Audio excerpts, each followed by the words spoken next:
abashubuza bo mu kugamba na TV West bagizire ngo umwanya wo baguma ziri mu bwire buringwa kandi niho batwire no bakorera imirimo yabo bakiyamintasi y'amakagabo ko ngate cyo busasta on kansone nda kuguguza hati ko barayemerere bakakwata umwanya wo guturukoreramo bakagutwara bakaguhereza abarukapu itwe abarukapu ko barayombeke nibaza kugumana bareberera family yitu ndaterera na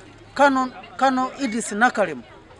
ndaterera umuranga ba government bono mwije mutuyamba abashuma abariba batanda kutuyamba ikintu biturunga byo twatujyambera abantu batureta mu mushari mwete nyine kandi ni mutebwo mushari nyine mutuguma ahambu barete ntikwe babitaha tuguma mudaragwe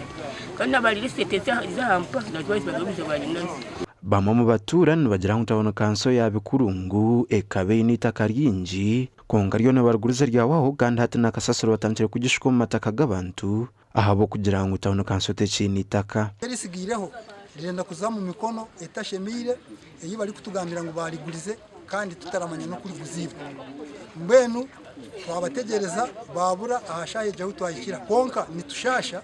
itaka ririho eri turabuganiraho nk'abantu baba bijire kugira henkiko tukabuganiraho n'abubururu baba bijire niho turabuganira ukugira ngo nabyo barenda kurihamba bakansara be cyangwa ikintu bagira ngo kitise kikizo mu kanso yabo bakansara bayanga kukinguza konga ngo harimo abebembeza babarire mu rukwe bakenda kuruguza bushuma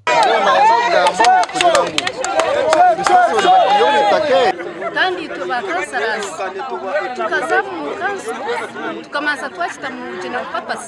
ekintu twashita mu kanso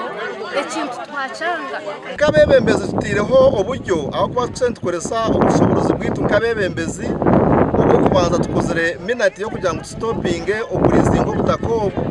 kandi cya kabiri tukora consultations ubanza bamana bahigura ba government abakurira government gusingaho Emmanuel Mwebesa orukujwekera abantu babikurungu tawno kanso harangoro wa district aho muriza abantu aba kandi yabahamiza ngo tubaru kwija kwicereza umuntu wena okwata hitakeri tuzi bitu babikurungu kugira ngo mucurere